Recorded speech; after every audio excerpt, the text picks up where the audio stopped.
I think we are all here. I'm just like looking at the screen. So let's go ahead and get started. We've got a minute left, so we'll let a couple more people log on, and I know Evette will be with us in one moment.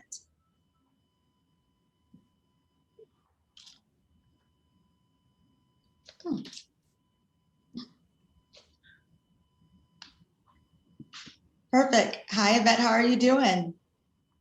Excellent. Well, let's go ahead and get started. First, before we start, I'd like to thank the team at Global Skills for this event. It's really exciting to bring innovators who are passionate about a more equitable future of work and really understanding what are the trends that are happening in the skills and accelerated learning space.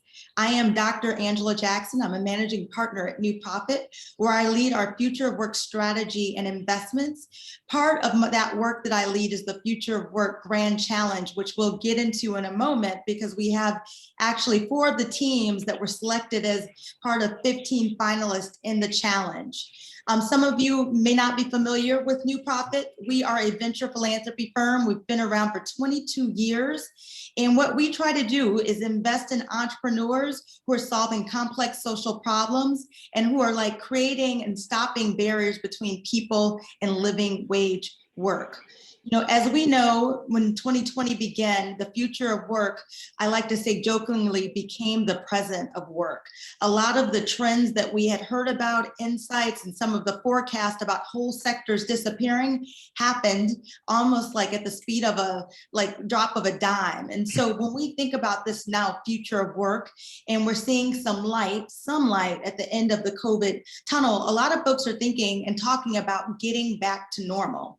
One thing that we like to think about at New Profit, and I hope that some of you on the screen and here today will agree with, is that normal didn't work for many people. And so while we're at this crossroads where we know that normal didn't work for many people, how do we, as Biden would say, build back better? And how do we ensure that we're not leaving whole segments of people behind? Think people who are living at the margins. Think about the 70 million who don't have US working adults who don't have a 4-year degree. Think about people who've been justice involved, which we just heard from the earlier panel. What we want to do with the Future of Work Grand Challenge is really center workers who have the most barriers to employment. We wanted to challenge innovators to not only think about these end users, but really create a solution that was based on their lived realities and their lifestyles. When we think about this work and what we'll do over the next 45 minutes, the time that we have with you, is that we're going to introduce some of the finalists for this Future of Work Grand Challenge. We're going to hear from them about their solutions, how they think that they're game changing, and really what their insights are from actually innovating in the public system. One thing that we did with each of the finalists for the Future of Work Grand Challenge is that we paired them with workforce boards in 6 communities to innovate and to help to get people deploy their solutions and get people on the ground back to work. And so from that, we know that nothing's perfect, right? These are pilots, these are validations, and we really want to understand what works and what doesn't work. And our partners in this effort were Jobs for the Future. And we also partnered with workforce boards in Connecticut, Massachusetts, Virginia, Michigan, Texas, and San Diego. So with that said, what I'd love to do is to introduce my panelist here. And I'm gonna just start off with Evette Ellis, who is, and I'm gonna get this right this time, co-founder and chief workforce officer at Charter Health. We have Andy Dwonch, who is COO of Career Path from X Prize's Dignity of Work. And then Ram, we have you from Colaberry, and it's X Prize's Vital Team, and Jason Jones, Senior Manager of Partnerships with The Last Mile. Thank you so much for joining today. Thank you. Thank you for having me. So I would love to kick off the session, and if people are interested in more details on your bio, they can look in the chat, and we're going to drop your full bios. But what I'd love for us to do is a quick round robin, and first, start with your role. Tell us about your team, and just tell us one insight that you've had over this last year, right? 2021, on what does it mean to innovate in this current context. So Jason, I'm looking at you. Let's start with you. Most definitely. Thank you. It's such an honor to be here.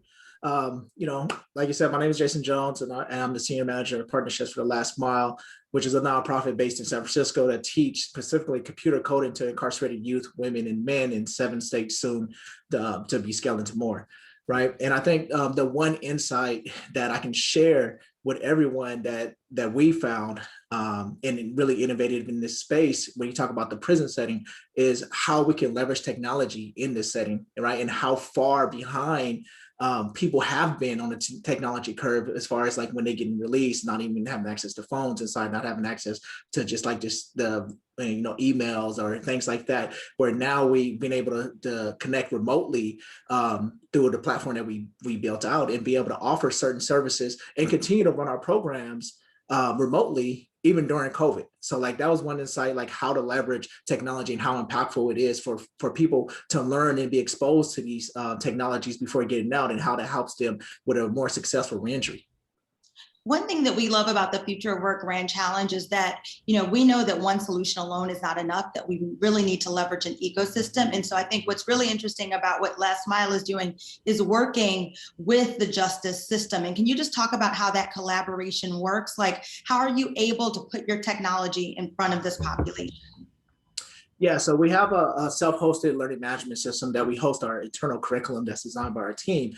We also have a remote instruction team that calls in via Google Hangouts to on a weekly cadence to our learners, and all of our instructors and coordinators on that team, all of our reentry department, all of our academic support, they have former participants and graduates from our program. Right. So it comes with a level of insight of lived experience, and also like the technical capability, and also like just understanding what it means to be a professional and being able to like give that professional communication as an example back and forth. Right. And with those three entities of like academic support, which is a platform that we've been able to build out where our learners can ask questions as they go through the curriculum directly to our staff, and then our staff be able to do some research and be able to support them in real time as they're going through their educational growth.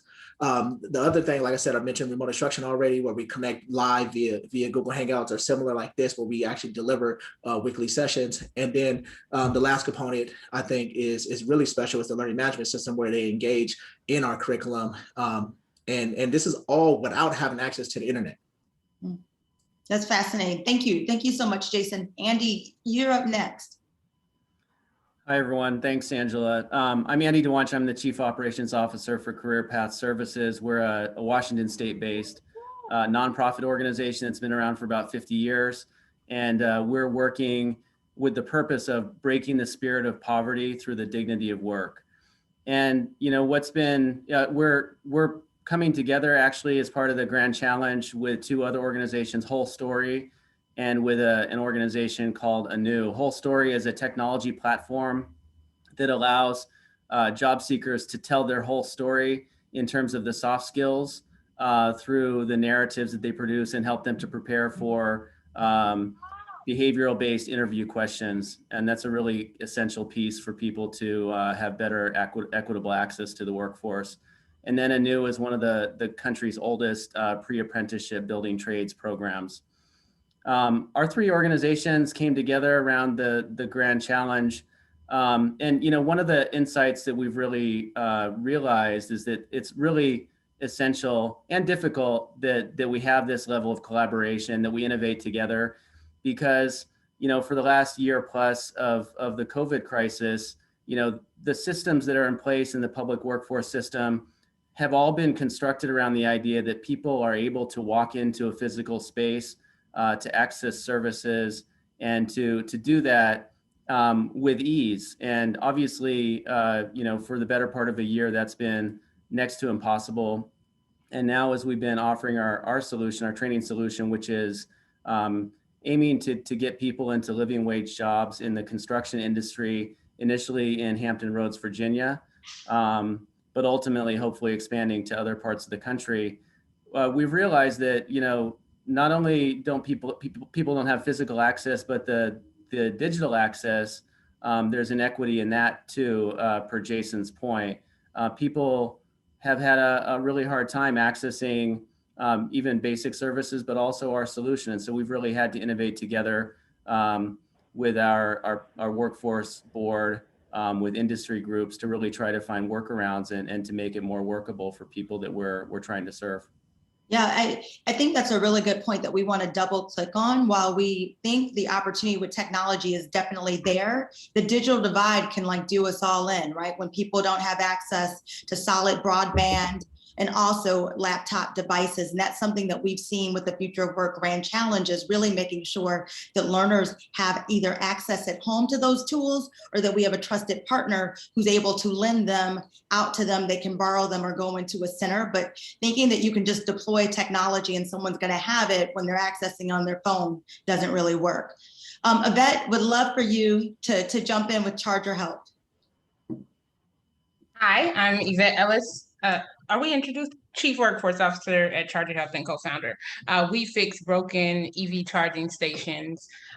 We are in 8 states, and the big deal about Charger Health, one, is that we created technology to dispatch our trained employees out to fix charging stations. The other end is that we've committed to working with workforce development centers to recruit our talent, which we think is innovative, because we believe in order for us to create this green, equitable economy that everyone loves talking about, that you have to actually do something, which means that you have to do some things differently and figure out what those things are that will make our world more equitable. And one thing is better pay, right? Equitable wages. So we start off our technicians at $30 an hour, a living wage, no matter where they are in the country, which we think is another thing, because sometimes people base what they give based off of what state they're in. And we all know $30 in LA or New York may not go as far as $30 may go in the middle of the country.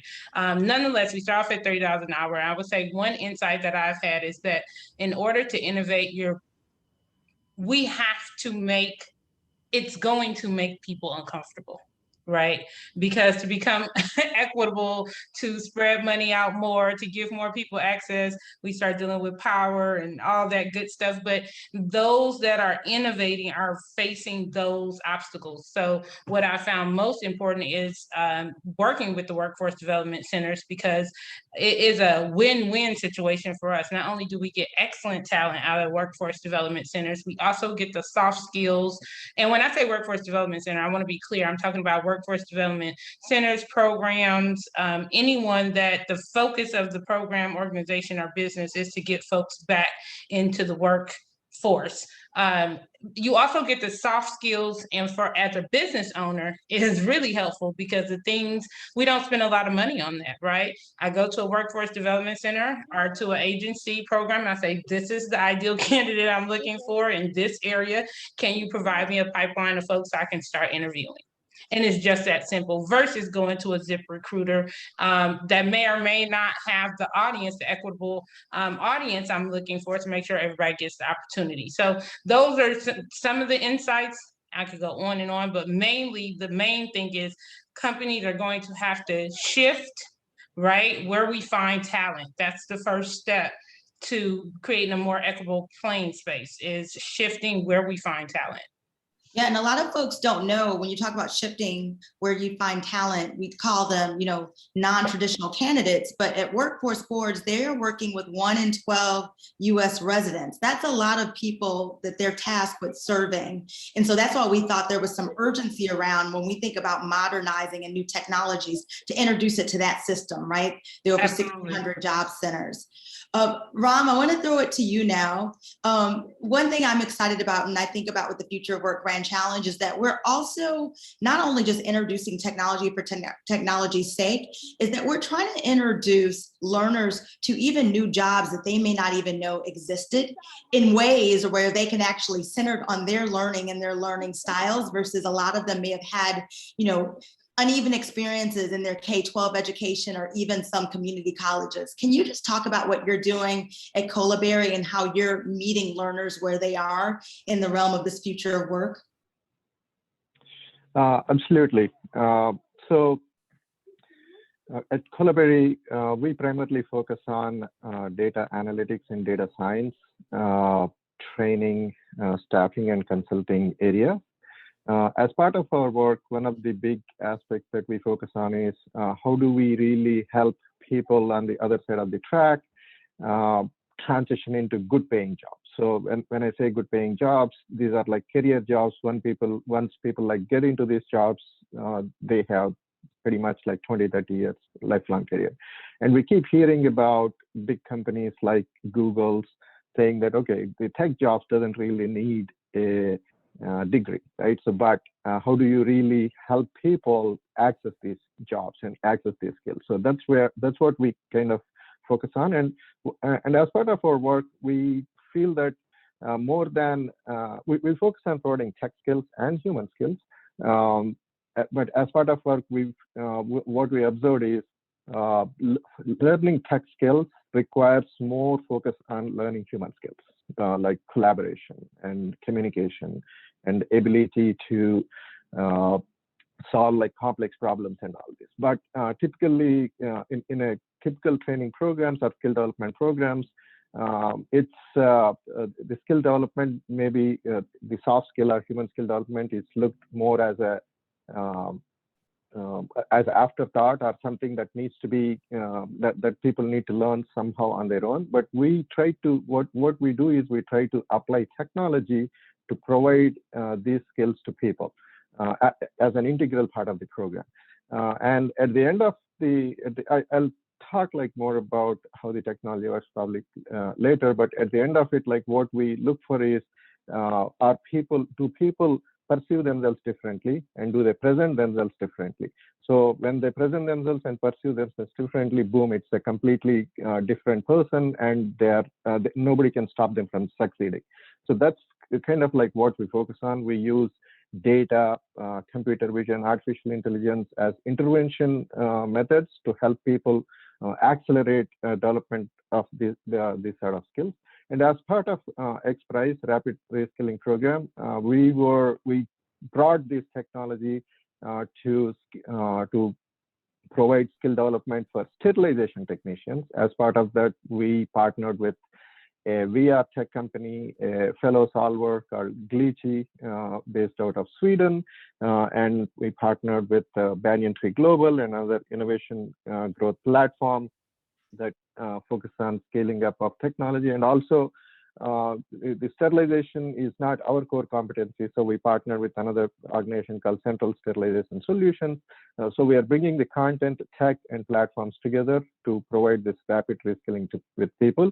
And of course, working with workforce development boards has been like really very, very interesting experience for us, because the demographics and the skills that we are developing in their collaboration allowed us to look at, okay, how do we really take the technologies that are focused on in one industry, which is data analytics and data science, to other industries like sterilization technicians, and probably another areas in the future as well.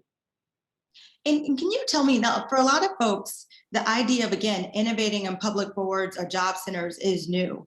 Can you just tell me a bit more, Ram, as you're thinking about it? Because I know that you've had some success and they've actually asked you to expand your work, the board that you're working with. Can you just talk about like how your approach is unique, and how are you thinking about that relationship, like really meeting that board and that job center where they are to help them serve their populations of workers? Absolutely. So we try to use technology, as intervention technique. So I'll give you one very specific example, which workforce development board has asked us to try out at another training program at Walmart. So the technology is really, what we do is we capture audio, video of the students who are going through the program. And when I say audio, video, as students go through the curriculum, as they're learning, we require them to post audio video assignments. When they post the audio video assignments, what we do is we run artificial intelligence, computer vision algorithms in the backend, and provide them feedback on their body posture, their how they are speaking and how they are presenting, and many other data points, which are in a normal situation very, very difficult to provide. So you can listen to somebody here and look at somebody talking and you can provide very subjective feedback, but this provides like a very objective feedback on a consistent basis. And as we do this feedback driven by AI, what trainers do is they go look at their data and they want to improvise. So you can, as learners go through this, you can clearly see from the first video that they post to like the 10th video assignment, you will see they're looking straight into the camera and talking fluently and starting to dress better, right? So that because they have to present. And then you can see their body posture and everything changes. So it's like there is a stark difference between how they perceive themselves and how they present themselves, which is a big change. So the Workforce Development Board, like when they saw how much students are excited about using this tech as part of their learning and how much they are interacting and participating with the technology, they were really excited. And they right now we are working on another intervention, which is a completely different skill learning, which we have like no idea about. But what we are doing is we are taking the technology as an intervention and putting it as part of their training program to test it out. So we are really excited about, and at the end of the day, when we see people just change how they present themselves and how they talk, boom, it's a win. It's a win for us and it's a win for them because they no longer see them as people with no opportunity, but they start seeing themselves as somebody who can go and get any opportunity that's out there. Yep. And Evette, I'm looking at you because you had mentioned the boards and when you work with them, that is first starting with those soft skills. So even thinking about the collaboration that could be possible among the teams, if there was a challenge going on, I could see there's definitely lines to work together. In addition to those soft skills, Evette, I recall that you told me that some of your ideal technicians have been former Lyft drivers or Uber drivers. And really, when we're in this moment of people thinking about their transferable skills, how are you thinking that in terms of this like new job? I have to tell you, when I first learned to charger help, I didn't even know that there was this job that existed that you could be electric car charging station technician. So I wonder about the job seekers who are out there, how they learn about new technologies and how are you introducing it to a way so they actually think that it might be viable, even though if they've not seen it themselves? Yeah, a couple of things with that. The first thing is there was no EVSE technician. We created that. And this is the opportunity that companies have, right, to create net new jobs. If we just take a lens and look at what everybody's doing, you have some spaces to create jobs that maybe necessarily a traditional college degree is not necessary or is definitely trainable. Or it might be something even at your particular company that nobody does, that your company can create a net new job with and work with workforce development programs. So we created the job, and then to legitimize it, we went to the U.S. Department of Labor and became a part of the ONET directory database of all the different positions in the U.S. and had it stamped with the U.S. Department of Labor's approval. So they gave us an ONET code. That's very helpful in the workforce development world because people use these ONET codes to really champion salary or skill set or education, right? And so what we found is that we were connected with an ONET code that previously you needed a 4-year degree. Well, if we're connected with that ONET code, and for our particular position, technician, you don't need a 4-year college degree. So now for that entire space, right, now there is a space in there for someone that does not have a traditional college degree. So those are some things on the employer and business sides and even workforce development sides that we can help kind of create those spaces in policy. Even in policy right now, we're constantly, we talked to the Senate last week, we're constantly in here talking about policy and separating some of the, for instance, EV infrastructure money, right? To ensure that maintenance and repair is separate from installation, because we can create net new jobs if we do that. If we put everything and you have to be an electric contractor, we can't create the technician job. So it's important that we get into the meat of those things.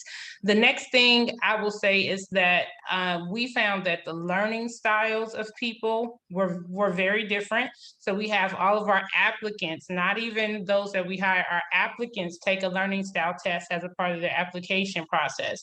That way we know if you are a more audio, visual, or tactile learner, that we may have to include some different training materials. It doesn't stop you, however, from applying.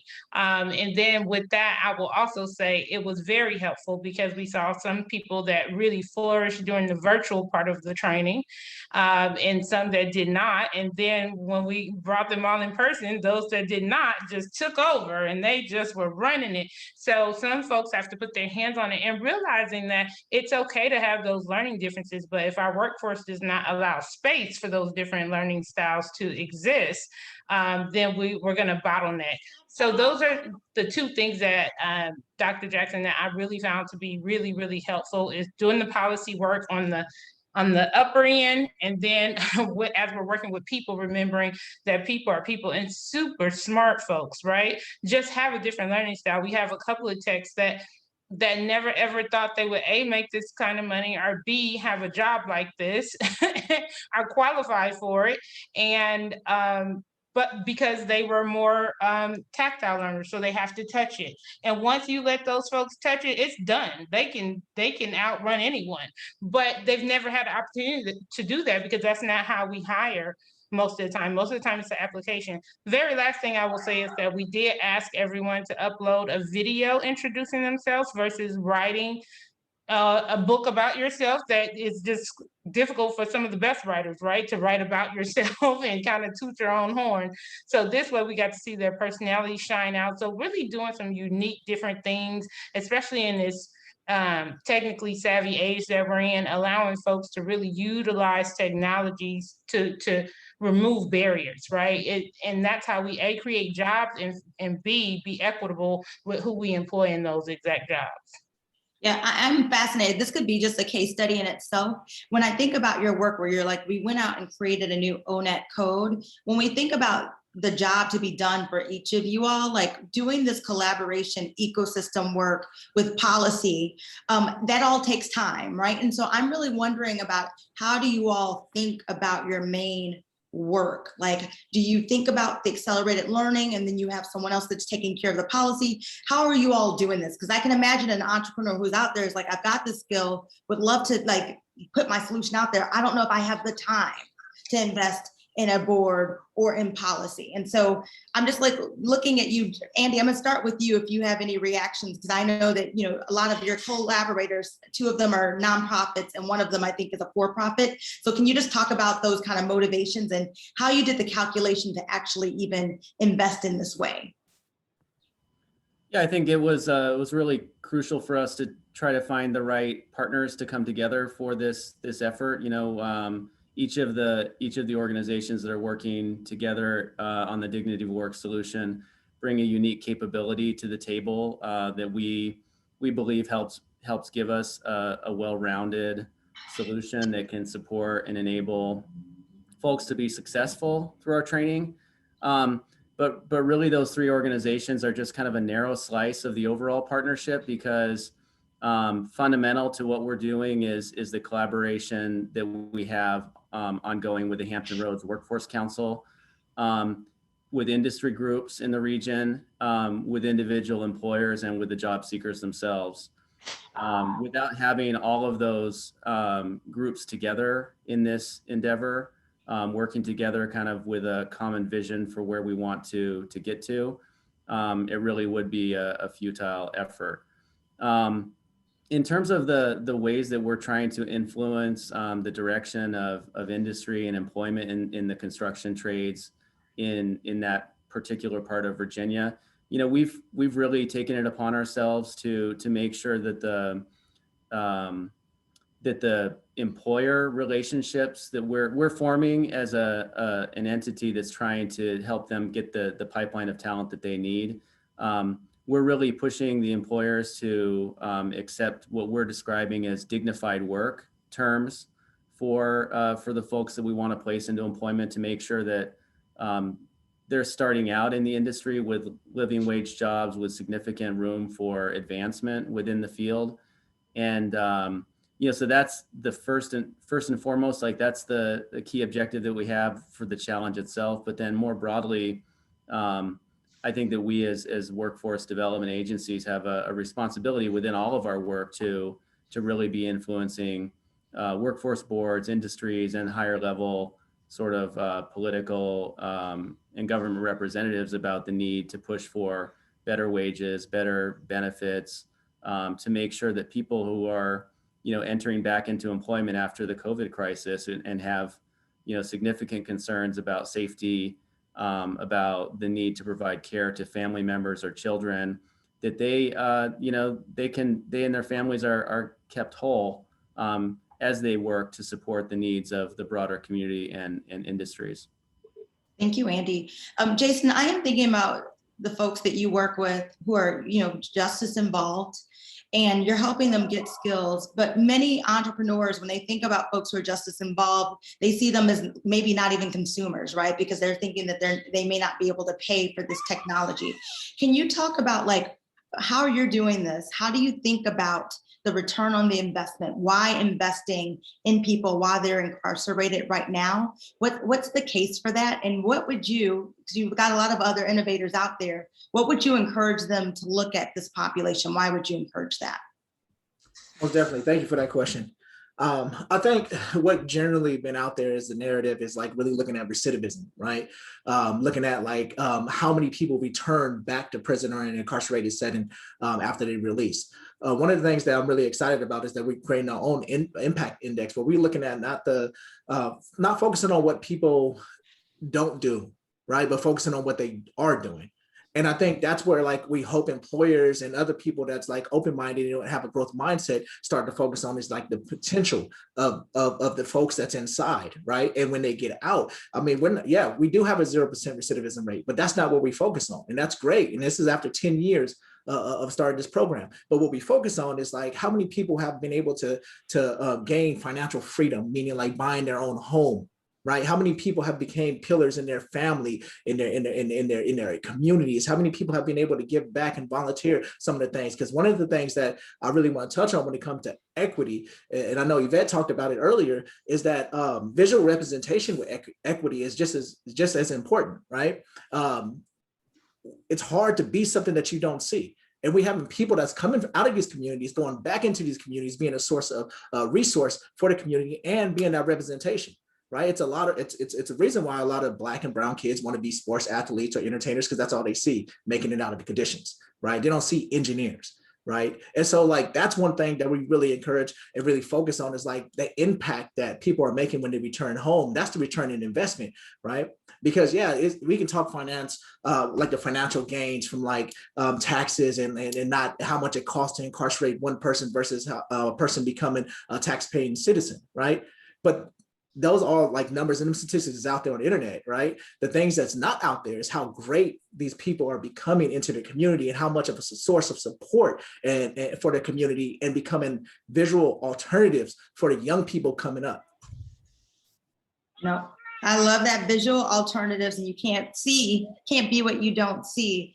That when you're thinking about that, right, and you said creating this like new job, when you set out to do it, and one thing I do want to point out that you all, Charter Health, raised your first round of venture funding. And so when you have investors at the table, how are you thinking about that? Because I know that workforce has been really central to your workforce development, has been central to your work. How do you balance that with investors who might have other interests? Oh yeah, we definitely experienced it because what we're doing with or without workforce, committed to workforce development centers is lucrative, right? And folks want it. I think workforce development has always been a big deal, but definitely since Black Lives Matter, right, 2020, we saw that go crazy. And if I could just speak frankly, some folks want to check boxes, not saying our investors don't want to check boxes necessarily, but I'm saying that energy was out there, right? To check boxes. We were 2 Black women founders. That was a big deal. And we we took the opportunities, but once we got in the room, what we can't fake is the quality in who our technicians were and who we had trained, in the fact that we did get the Department of Labor before we started raising money, right, to stamp us, that we had worked with the Los Angeles Clean Tech Incubator. So there was a lot of work that happened before then, but of course, some investors are like, we can just scale this, we can find people, can you hire 1,000 people in 6 months? And yes, but when we talk about sustainability, and back to that equity word, Jason, you know, back to that equity word, when you take people back there, you can't move as fast with equity. You have to add in some quality. There has to be some thought process there when we're talking about equity. So it kind of forced the conversation, right, to be a bit more round. We weren't in the social climate to not talk about equity. And unfortunately for a lot of founders, they may not have had that moment in time, but Camille and I definitely did, and we definitely took advantage of it. And because of that, we truly found investors. Our investors are so great. And I know a lot of people don't get to say that, but we really do have a great team of investors that were really committed to the equity piece. And we oversubscribed. We let some folks go because they weren't aligned. And the purpose of Charger Help was not fixing charging stations. The purpose of Charger Help was to create jobs. This is how we're doing it. And so we flipped what we created, right? We didn't create it just to fix charging stations. That's what we do. But by doing that, we can create jobs, equity, all that good stuff. And so if we, again, shift the lens that we're looking, workforce development happens to be the win-win for everyone, because that's the way you can literally turn a company around. You can start a company differently. There's so many things you can do within the space of workforce development. And not only the racial makeup or the gender makeup, but just like the group that Jason has, like making sure that everyone is represented when you see who we serve and who we employ. I think that is a huge deal. And for folks who were previously incarcerated in particular, people always ask me, do you have a special pipeline for them? I said, no, but we are obsessed with removing barriers. So it doesn't have to say, hey, if you were previously incarcerated, come on to Charger Help. That's not necessarily what we say. But if you're previously incarcerated, there's nothing on our website and nothing in our recruitment process that stops you from applying, right? So even for folks that are not sure where they are with that, there are still other ways that you can be more equitable even in your recruitment process. Yeah. No, that's really helpful in terms of examples on what we can do. Thank you for that. So on here, you got a lot of folks who are talking about skills, and lots of us are thinking about accelerated learning programs. So I'm just going to open this up to all of you. What do you think most people are getting wrong when we think about the need and the challenge to upskill this next generation, this workforce, from your perspective? I think that we're getting wrong that it's the people that has to change. Our systems and our process and procedures have to change. We are getting it wrong. People are living, surviving, struggling, exceeding, right? People are people, but how we do have a choice in how we run our companies, how we run our organizations. You have a choice. If you are a CEO, if you're a decision maker, if you're a C-suite person, a project manager, you have a voice. So you're either part of the problem or you're part of the solution. But what we can't do is take all the problems and put it on the people that are actually living through it, when us employ very privileged folks that have jobs and make decisions about people with no jobs, right? We get to play like we really know what it is to not have enough money, and we don't. Not today, currently. We may have had that experience, but we all know the experience 20 years ago is not the experience today, right? So I think keeping that empathy level real and being realistic, that sometimes the folks that we're making decisions about, we have never walked in those shoes. And I think once you do that, it leaves you a little bit more open to opportunities for growth. Yeah, I think that's exactly right. It's the reason at New Profit we stood up a worker advisory board, because we realized there was a gap in our understanding. We could talk to people, but we actually wanted actual workers who are going to use the solutions to help us select the winners, right? Because we most certainly don't know what it means to job seek during a pandemic. Correct. Andy and Ram, love for you to get in here. What are we getting wrong about upskilling and the challenge that's facing us? I wholeheartedly agree with Evette. You know, the system that is in place in our country is organized around the idea that if you need help, you'll go and get it, and you'll know how to do that. I think that we need to fundamentally change the way that we're serving, and take the help that we have to offer to the people, and to make sure that the modes of delivering the support meet the needs of the folks who are most in need of the support, as opposed to the other way around, where the burden's on them to try to figure out how to make it work for them. Powerful. Ram? Yep. Yeah. From my observations, it's really important for people to have symbols, like Jason was saying. So for the learners, like you were saying, okay, African Americans try to excel in sports, right? So similarly, it's really important to create that symbols of success in the good paying jobs, like in any areas, and make that message go around, and also provide like clear pathways for people. It's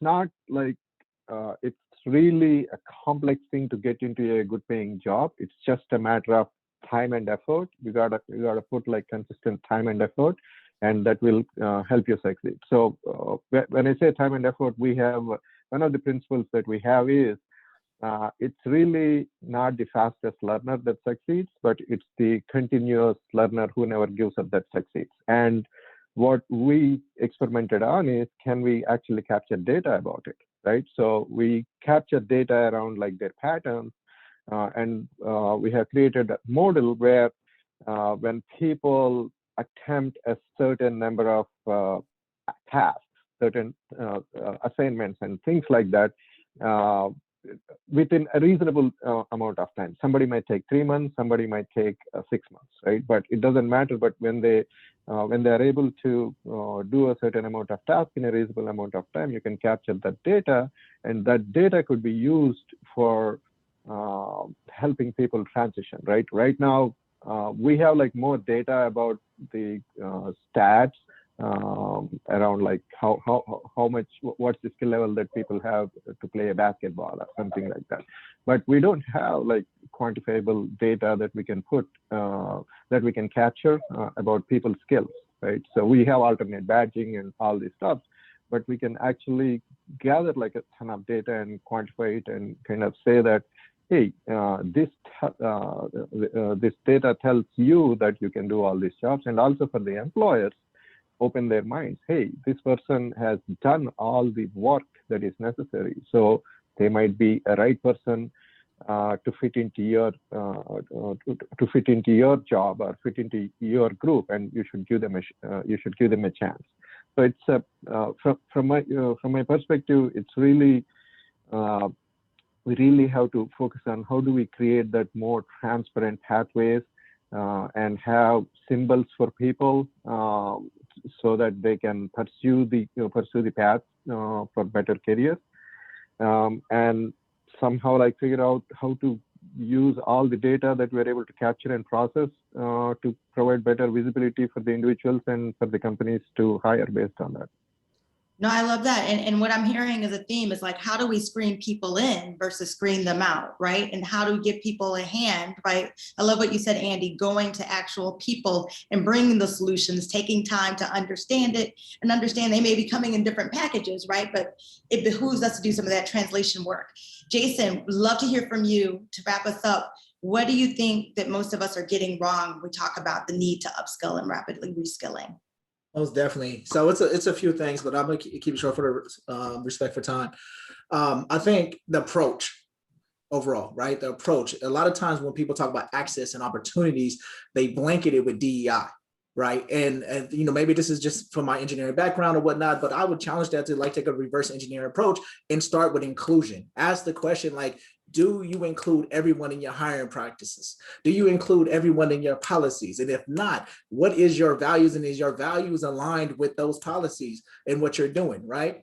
And then after you figure out inclusion, what does an inclusive process look like for everyone, then you can work on equity, right? Do everyone feel like they have an equitable share and feel like they set up for success, right? You get those two things right, then diversity is the result of it, right? And I think we aim to target diversity, and a lot of times it comes off as cosmetic diversity, gender diversity. And what I mean by cosmetic diversity is like Black and brown, and not holistic diversity where it's like everyone and bringing your whole experience. I think if you start with the inclusion part, work on the equity part to make sure you're building an equitable environment for everyone on staff, then diversity becomes the result of it.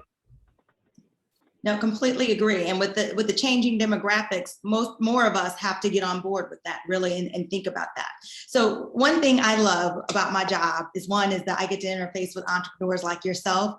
And I feel like I learn from you all every day about what is next in the future of work, because you all are literally creating the future of work with some of your solutions and training. So would love to hear from you with a quick round robin. What are you working on next that you're really excited about? So what about your solution are you really excited about that's next for you? And then a follow-up, what is one like trend that you would suggest that folks look at? So just a quick round robin. I'll go first. One thing that we are really, really excited about is our expansion to more states. And what's really interesting is every state really is like its own little country and has its own little set of things going on. So we're really excited about that and growing Charger Help. One trend that I think everyone should pay attention to is definitely this policy, because I think we're really excited about the infrastructure money that's coming down and all the jobs. So we have to pay close attention to the small print and make sure that it is an equitable distribution of the money. And there are some things that we need to pay close attention to and revise to ensure that everyone gets a piece of what is clearly a big old pie that we all about to have access to, or that hopefully everyone will have access to. So I just encourage people to read the legislation, read it. Don't just get stuck in that, oh, it's EV money. Be careful, because if there is a barrier in there that eliminates a whole community that we miss, then it doesn't matter what work we do with workforce development centers. We won't be able to bring it all the way home to the people that should be a part of this. And I can piggyback off of that. You talked about expansion, Evette. One thing that I'm really excited about for the last mile is that we're expanding now our curriculum, where now we're teaching also, we're set to launch our audio engineering and video production program inside of San Quentin State Prison inside of California, and also Putnamville Correctional inside of Indiana, right? And one thing that like really excites me about that is because now you giving people the skills to tell their own story. Right, and narrative is big, right? You know, there's a lot of narratives out there that created a lot of laws and created mass incarceration, from super predator to tough on crime to war on drugs, all these different things, these narratives that's put out there, right? And like now you getting a chance to really rehumanize the people that's inside. And I think that's a big component of starting the conversation about what access actually look like for a range of people, right? Yep, so I can go next.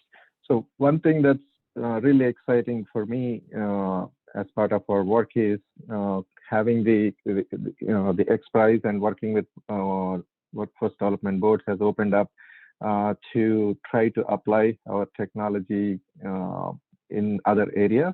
So I'm really excited about how we can.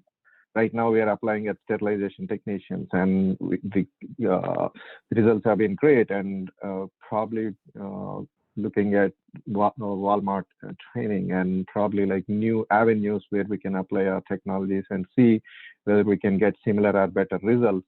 So that's like super exciting for me.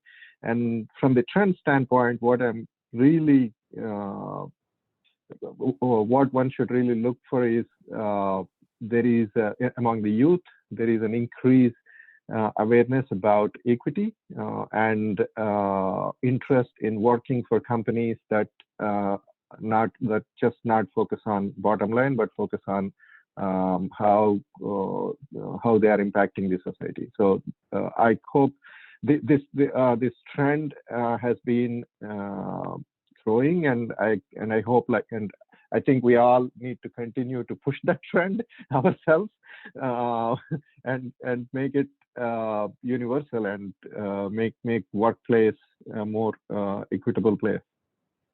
Thank you. Andy, do you want to wrap us up? Yeah. So I'm like the others. I'm really excited about both the potential to expand to new parts of the country, to branch out into new industries, and as well to try to deepen our relationships with and partnerships in Virginia, which is a new area to us. It's been really a enlightening experience for us to have the chance to work, outside of Washington State in a new context. I think the big trend that we all need to be watching is really looking at the wages. We've all heard the narratives about people being hesitant to come back to work, or the dueling narratives about what the causes are related to unemployment insurance, et cetera. I believe that the issue is that people now have a choice not to return to bad work, and we need to see continued upward pressure on wages, so that people have a dignified working experience, and that is sustained, and it's not something that just goes away after federal support ends in a couple of months. So I think that's a real big factor for us, and it's going to really determine whether or not we see a more equal recovery than we've seen so far, or not. First of all, thank you. And I think that's the perfect note to end on. The hour flew by really fast. But one thing I just want to applaud you all. So grateful for you and have such great respect for your work. I think all of the companies that you see here, they're creating and innovating in the future of work, but they're also doing it with a lens of equity, thinking about how we can be more inclusive. If you'd like to follow along, you can Google Future of Work Grand Challenge and New Profit. We are regularly posting updates on these organizations. Please follow them. We'll drop the information into the chat so that you can follow them online. And they're all offering their information. So if you have more details or more questions, feel free to get in touch with them. And our goal is to scale not only their solutions, but some of the practices that we've heard from them. So I want to thank you again for joining us. Thank you to the Global Skills team, and we look forward to the next panel. Take care. Bye-bye. Thank you.